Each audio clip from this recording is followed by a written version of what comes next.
അരനൂറ്റാണ്ടായിട്ടും അടിസ്ഥാന വികസനമെത്താതെ കോഴിക്കോട് ബേപ്പൂർ ഫിഷിംഗ് ഹാർബറിനോടുള്ള കേന്ദ്ര സർക്കാർ അവഗണനയ്ക്കെതിരെ സംയുക്ത പ്രക്ഷോഭത്തിനുള്ള നീക്കവുമായി ട്രേഡ് യൂണിയനുകൾ. ഹാർബറിൽ എത്തുന്ന ബോട്ടുകൾ അടുപ്പിക്കാനാവാതെ ചാലിയാറിൽ പലയിടത്തായി നിർത്തിയിടുകയാണ്. ബോട്ടുകൾ സുരക്ഷിതമായി നിർത്തിയിടാനുള്ള ഹാർബർ അടിയന്തരമായി നിർമ്മിക്കണം എന്നാണ് മത്സ്യത്തൊഴിലാളികളുടെയും ബോട്ടുടമകളുടെയും ആവശ്യം.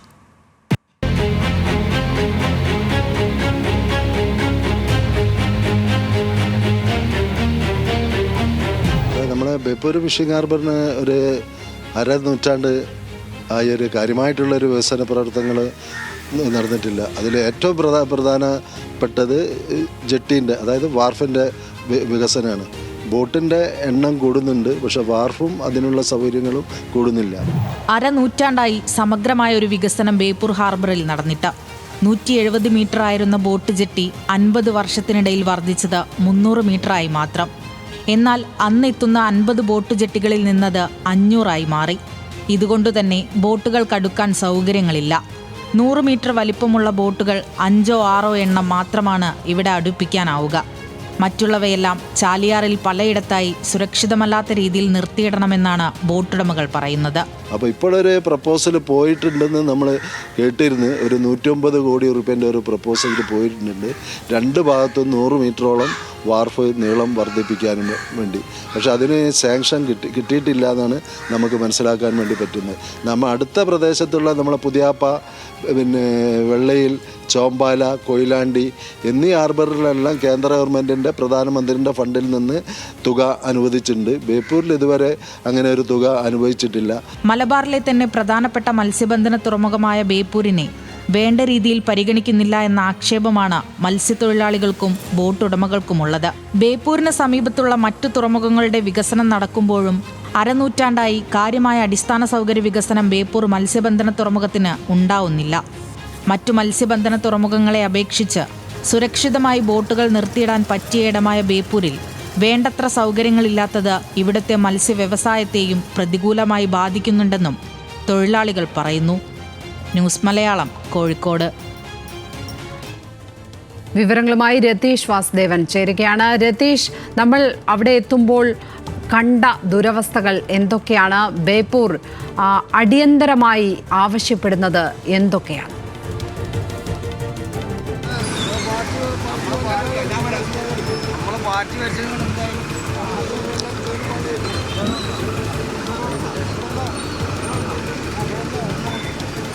ലക്ഷ്മി, തീർച്ചയായും മലബാറിലെ തന്നെ വളരെ പ്രധാനപ്പെട്ട ഒരു മത്സ്യബന്ധന തുറമുഖമാണ് ബേപ്പൂരിലെ മത്സ്യബന്ധന തുറമുഖം.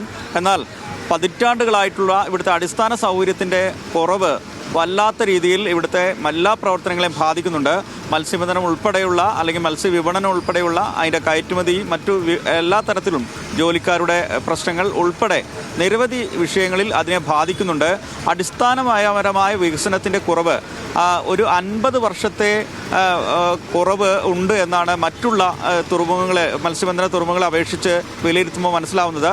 ഇതിനടുത്തുള്ള ചോമ്പാല ഉൾപ്പെടെയുള്ള ഈ മത്സ്യബന്ധന തുറമുഖങ്ങളിൽ ഉൾപ്പെടെ വലിയ തരത്തിലുള്ള അടിസ്ഥാന വികസനം വരുമ്പോൾ വളരെ പ്രധാനപ്പെട്ട, വളരെ പൗരാണികമായിട്ടുള്ള ഒരു മത്സ്യബന്ധന തുറമുഖം എന്ന നിലയിൽ ഈ ബേപ്പൂർ മത്സ്യബന്ധന തുറമുഖത്തിന് പരിമിതികൾ ഉണ്ടാവുന്നു. അതിൻ്റെ അടിസ്ഥാന സൗകര്യങ്ങൾ വികസിപ്പിക്കാതെ ഇനി ഈ ഘട്ടത്തിൽ മുന്നോട്ട് വരാൻ കഴിയില്ല എന്ന തരത്തിലുള്ള ഒരു ആശങ്കയാണ് ഇപ്പോൾ ഈ പ്രദേശത്തുള്ളത്. നിരവധി പണ്ട് സ്വാഭാവികമായിട്ടും, അതായത് മുൻ വർഷങ്ങളിൽ അല്ലെങ്കിൽ മുമ്പുണ്ടായിരുന്നതിനേക്കാളും കൂടുതൽ ബോട്ടുകൾ ഉണ്ടാവുന്നു. 50 വർഷം മുമ്പ് 50ഓളം ബോട്ടുകൾ മാത്രമാണെങ്കിൽ ഈ 2025-ൽ 500-ലധികം ബോട്ടുകളുടെ ഒരു ബോട്ട് ജെട്ടിയായ ഒരു തുറമുഖമായി ഇത് മാറുന്നു. അതുകൊണ്ട് തന്നെ അത്തരം ബോട്ടുകൾക്ക് അടുക്കാൻ പോലും കഴിയാത്ത തരത്തിലാണ് ഈ ഇവിടുത്തെ ബോട്ട് ജെട്ടി സംവിധാനം. അതുകൊണ്ട് ഇത് വിപുലപ്പെടുത്തണമെന്ന് വർഷങ്ങളായി മത്സ്യത്തൊഴിലാളികൾ ഉൾപ്പെടെ ആവശ്യപ്പെടുന്നുണ്ട്. അവരുടെ ആശങ്ക വലുതാണ്. അൽവിക, എന്താണ് ഇവിടുത്തെ, നിങ്ങൾ ഇവിടെ പണിക്കാരാണ്, വർഷങ്ങളായിട്ട് ഇതിൽ ബന്ധപ്പെട്ട് കഴിയുന്നവരാണ്, എന്താണ് ആശങ്ക? ഇവിടെ ആശങ്ക എന്ന് പറഞ്ഞാൽ, നമ്മുടെ ഇവിടെ ഈ ഹാർബറിൽ, ബേപ്പൂർ ഹാർബറിൽ എന്ന് പറഞ്ഞാൽ ആദ്യം മുൻകാലത്ത് 25-50 ബോട്ടുള്ള കാലഘട്ടത്തിൽ ഉള്ള ഹാർബറാണ് ഇപ്പോഴും. അതിലൊരു ആകെ 50 മീറ്റർ ആണ് പിന്നീട് നീട്ടം കൂട്ടിയത്. പിന്നെ ഈ ഹാർബറിൽ നീട്ടം കൂട്ടലോ മറ്റുള്ളൊരു വികസനം ഒന്നും ഉണ്ടായിട്ടില്ല. ഈ ഹാർബറിൽ വികസനം വന്നാലേ നമ്മുടെ ഹാർബറിൽ ശരിക്കുള്ള ബോട്ടുകൾ അടുക്കാൻ പറ്റാത്തൊരവസ്ഥയാണ് ഇപ്പം കുറച്ച് ബോട്ട് ഒന്ന് കരക്ക് പോയി ഒന്ന് വരുമ്പോഴത്തേന് വെള്ളം ഇറക്കും കയറ്റും വരുമ്പോഴത്തേന് ഇവിടുത്തെ ബോട്ട് മത്സ്യബന്ധനമായിട്ട് കരയിലെടുക്കാൻ പറ്റില്ല. ആ ഒരു അവസ്ഥയിലാണ് നമ്മളെ ബേപ്പൂരിലെ ഹാർബറിൻ്റെ സ്ഥിതി.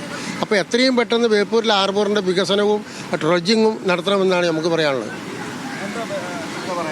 വർഷങ്ങളായിട്ട് ഇവിടെയുള്ളവർ വീർപ്പ് മുട്ടിക്കൊണ്ടാണ് തൊഴിൽ ചെയ്യുന്നത്. അസൗകര്യങ്ങൾ എന്ന് പറഞ്ഞാൽ അസൗകര്യങ്ങളുടെ കൊടുമുടിയിലാണ് ഇവിടെ ഉള്ളത്. എല്ലാ കാലങ്ങളിലും ബജറ്റിൽ സംഖ്യ വകയിരുത്തിയാലും അതിവിടെ യഥാവിധി ചെലവ് ചെയ്യുന്നില്ല. കോടികൾ ചിലവാക്കിക്കൊണ്ട് ട്രഡ്ജിങ് മണ്ണ് മാന്തി യന്ത്രം കൊണ്ടുവന്ന് JCB കൊണ്ടുവന്ന് പറമ്പിൽ നിന്ന് മണ്ണെടുക്കുന്ന മാതിരി ഇവിടെ മണ്ണെടുത്തിട്ട് അത് ലാപ്സായി പോകുന്ന ആ പൈസ മറ്റു വഴിയിലേക്ക് തിരിഞ്ഞു പോകുന്നൊരവസ്ഥയാണ്. അപ്പോൾ അതുകൊണ്ട് ഇവിടെ യഥാവിധി മത്സ്യത്തൊഴിലാളികൾക്ക് ബോട്ടുമായി വന്ന് യഥാസമയത്ത് മത്സ്യം ഇറക്കിക്കൊണ്ട് വിപണനം നടത്താനുള്ള സംവിധാനങ്ങൾ വളരെ പരിതാപകരമായിട്ടാണ് പോകുന്നത്. അപ്പോൾ അതുകൊണ്ട് അടിയന്തരമായിട്ട് ഇവിടെ ട്രഡ്ജിങ് നടത്തിക്കൊണ്ട് JCB വന്നുകൊണ്ട് മണ്ണ് മാന്തി യന്ത്രം കൊണ്ടുവന്ന് മണ്ണെടുത്തുകൊണ്ട് ഒരു പ്രയോജനമില്ല. അതിൽ JCB ട്രഡ്ജ് പഴയ കാലത്ത് മീനെ അതുപോലെ MOT പോലുള്ള കപ്പലുകൾ വന്നുകൊണ്ട് കപ്പലുകൾ വന്ന് ട്രഡ്ജിങ് നടത്തി ആണ് മണ്ണ് എടുത്തിരുന്നത്. ഇന്ന് ആ സംവിധാനങ്ങളെല്ലാം മാറിയതുകൊണ്ട് ഇന്ന് ഇവിടെ ഒരു JCB കൊണ്ടിട്ട് ഒരു ബോട്ടിൽ വെച്ചിട്ട് അതിങ്ങനെ വൈക്കോട്ട് മാന്തിയിട്ട് വേറെ ഇത് കൊണ്ടുപോയിടും. അത് പുറംകടലിൽ കൊണ്ട് വെള്ളമാറ്റത്തിന് അങ്ങോട്ട് വരും. അതുപോലെ തന്നെ കിഴക്ക് ഭാഗത്ത് നിന്ന് വെള്ളം ഇറക്കത്തിന് ഈ ചാനലിലേക്ക് മണ്ണുകൾ വന്ന് അടിഞ്ഞു വിടും. ഈ സ്ഥിതിവിശേഷം മാറണമെങ്കിൽ ട്രഡ്ജിങ് തന്നെ നടത്താൻ പറ്റുള്ളൂ. ഈ ഉദ്യോഗസ്ഥന്മാർ കോടികൾ ഇവിടെ ഇതാക്കുന്നു. ഉദ്യോഗസ്ഥന്മാർ അത് ചെലവഴിക്കുന്നത് ഇവിടുത്തെ ജനങ്ങൾ അറിയാൻ മറ്റുള്ളവർ സർക്കാർ അറിയുന്നില്ല. അപ്പോൾ അത് പിൻവാതിലിൽ കൂടെ ധാരാളം പൈസകൾ ഇവിടെ നിന്ന് ഒഴുകി പോകുന്നുണ്ട്. അപ്പോൾ അത് തടയാനുള്ള സംവിധാനം ഉണ്ടായേ പറ്റുള്ളൂ. തീർച്ചയായും തൊഴിലാളികൾ എന്നുള്ളതിൽ എന്താണ് തൊഴിലാളികൾ എന്ന് പറയുകയാണെങ്കിൽ തൊഴിലാളികൾ എന്ന് പറയുന്നത് ഫുള്ള് എന്ന് പറയുകയാണെങ്കിൽ ഇവിടെ ബോട്ട് ഒന്നുകൂടെ അടുക്കാൻ കഴിയില്ല വെള്ളം ഇറക്കാത്ത സമയത്ത്. പിന്നെന്ന് പറഞ്ഞാൽ വരുന്ന വണ്ടിക്കാർക്ക് ഇവിടെ നിർത്താനുള്ള സൗകര്യം വളരെ കുറവാണ്. പിന്നെ ഇവിടെ നിന്ന് പൊട്ടിപ്പൊളിഞ്ഞ ഡ്രെയിനേജ് പൈപ്പിലാണിച്ച വെള്ളമില്ല, വെളിച്ചമില്ല. ഈ ഒരു ഭാഗത്തൊന്നും തീരെ വെളിച്ചമില്ല. തൊഴിലാളികൾ എന്ന് പറഞ്ഞാൽ 90% ഓരോ ട്രോളിയിലാണ് ഇവിടെ വർക്ക് എടുക്കണേ. ഈ ട്രോളികൾ മതിയാരി കൊണ്ടുപോകാനുള്ളൊരു സൗകര്യം തൊഴിലാളികൾ ഇവിടെ കിട്ടില്ല.